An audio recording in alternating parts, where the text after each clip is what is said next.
And welcome to my YouTube channel. आज के इस वीडियो में मैं आपको बताऊंगी इकोनॉमिक्स का डीएससी का क्वेश्चन पेपर सेमेस्टर 1 का। ठीक है, इसमें आपको ग्रुप ए दिया हुआ है, compulsory group B and group C में क्वेश्चंस आएंगे। ठीक है, ग्रुप ए में 2 मार्क्स का 10 क्वेश्चन होगा, यानी 20 मार्क्स का। ठीक है, right the correct choice from the following, यानी कि एक क्वेश्चन होगा जिसके 4 ऑप्शंस दिए होंगे, उसमें से आपको बताना है कि उसका करेक्ट आंसर क्या है। ठीक है, ऑब्जेक्टिव टाइप आप लोग समझते ही होंगे, एमसीक्यू जिसके एक क्वेश्चन के 4 ऑप्शन दिए होते हैं और उसमें से आपको बताना होता है कि कौन सा उसका करेक्ट आंसर है। समझ गए? तो चलिए देखते हैं क्या है। एमसीक्यू के पहला क्वेश्चन है the theory of marginal utility was given by whom, यानी सीमांत उपयोगिता का सिद्धांत किसके द्वारा दिया गया था। इसके ऑप्शंस दिए, वो ऑप्शन 1 है कीन्स, ऑप्शन नंबर 2 है अल्फ्रेड मार्शल, ऑप्शन नंबर 3 है जे.आर. हिक्स, या फिर ऑप्शन नंबर 4 है एलन। ठीक है, इसमें से करेक्ट आंसर आपको बताना है। बी नंबर क्वेश्चन देखिए क्या है, total utility is maximum when marginal utility is. इसमें पूछा है कि कुल उपयोगिता अधिकतम होती है जब सीमांत उपयोगिता क्या होती है। ऑप्शन नंबर 1 है पॉजिटिव सकारात्मक, ऑप्शन नंबर 2 है नेगेटिव नकारात्मक, ऑप्शन नंबर 3 है 0 शून्य, या फिर ऑप्शन नंबर 4 है इन्फिनिटी अनंत। अब देखिए सी नंबर क्वेश्चन पूछा है cross elasticity of demand between T and coffee is, यानी चाय और कॉफ़ी के बीच मांग की आड़ी लोच है, क्या है, पॉजिटिव यानी सकारात्मक, या फिर 0 यानी शून्य, या फिर नकारात्मक नेगेटिव, या फिर चौथा है इन्फिनिटी अनंत। ठीक है, तो इसका करेक्ट आंसर बताना है। अब देखिए डी नंबर क्वेश्चन पूछा है for maximisation of profit in the short run the condition is, यानी अल्पकालीन में लाभ को अधिकतम करने के लिए क्या शर्त है। ऑप्शन नंबर 1 दिया है A R equal A C, option number 2 M R equals M C, या फिर marginal revenue equal average revenue, या ऑप्शन नंबर 4 है एम सी इक्वल ए सी। अब देखिए ई नंबर क्वेश्चन पूछा है a situation in which the number of competitive firms is very large is known as, वह स्थिति जिसमें प्रतिस्पर्धात्मक फर्मों की संख्या बहुत होती है कहलाती है, क्या कहलाती है। ऑप्शन नंबर 1 है एकाधिकार मोनोपोली, ऑप्शन नंबर 2 है ओलिगोपोली यानी अल्पाधिकार, या पूर्ण प्रतियोगिता परफेक्ट कंपटीशन, या फिर नन ऑफ दीज, इनमें से कोई भी नहीं। ठीक है, क्वेश्चन नंबर एफ है आभास लगान किसके द्वारा प्रस्तावित किया गया है। Quasi rent was introduced by Hume, Ricardo, Marshall, J S. Mill, या फिर कीन्स।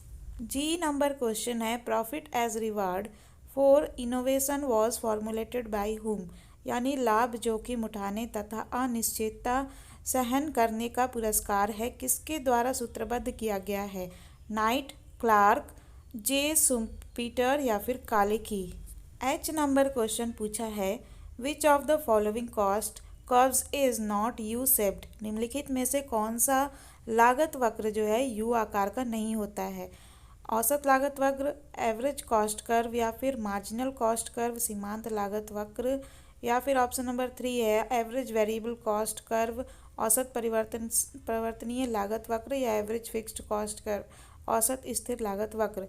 आई नंबर क्वेश्चन है which of the following is one of the assumptions of perfect competition, यानी निम्नलिखित में से कौन पूर्ण प्रतियोगिता की मान्यताओं में से एक है। Option number 1 few buyers and few sellers, यानी कुछ क्रेता और कुछ विक्रेता, ऑप्शन नंबर 2 है many buyers and few sellers, यानी कई क्रेता और कुछ विक्रेता, या फिर ऑप्शन नंबर 3 दिया है many buyers and many sellers, कई क्रेता और कई विक्रेता, या ऑप्शन नंबर 4 है many buyers and single seller, कई क्रेता और एक विक्रेता। ठीक है, अब देखो जे नंबर क्वेश्चन है under marginal productivity theory reward of labour is determined by dash, सीमांत उत्पादकता सिद्धांत के अंतर्गत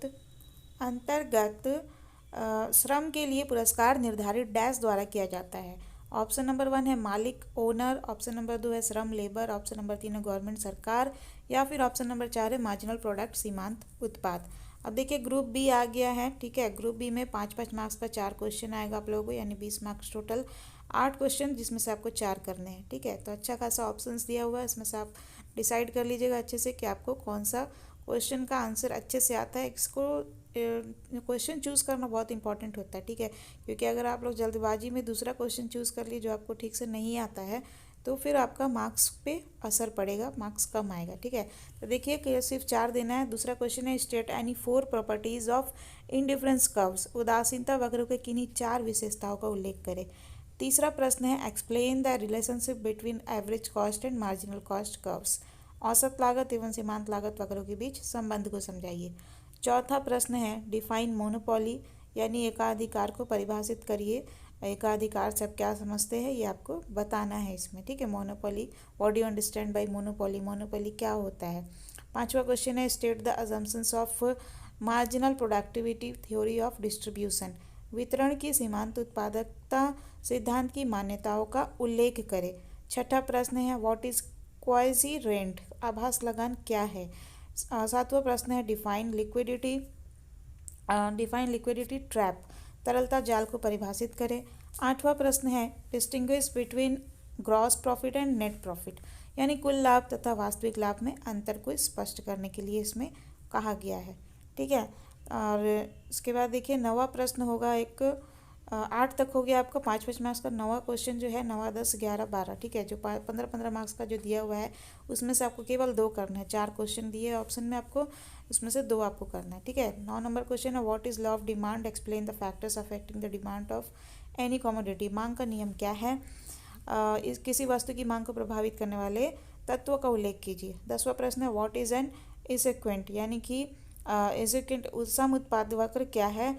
एक्सप्लेन द प्रॉपर्टीज ऑफ इसेक्वेंट, यानी सम उत्पाद वक्रों की विशेषताओं का वर्णन करने के लिए कहा गया है। 11वां प्रश्न है critically explain the Ricardian theory of rent, Ricardo के लगान सिद्धांत की आलोचनात्मक व्याख्या करें। 12वां प्रश्न है state the classical theory of interest, ब्याज के प्रतिष्ठित सिद्धांत की व्याख्या कीजिए। वीडियो अच्छा लगे तो लाइक करिएगा, चैनल को सब्सक्राइब कर लीजिए।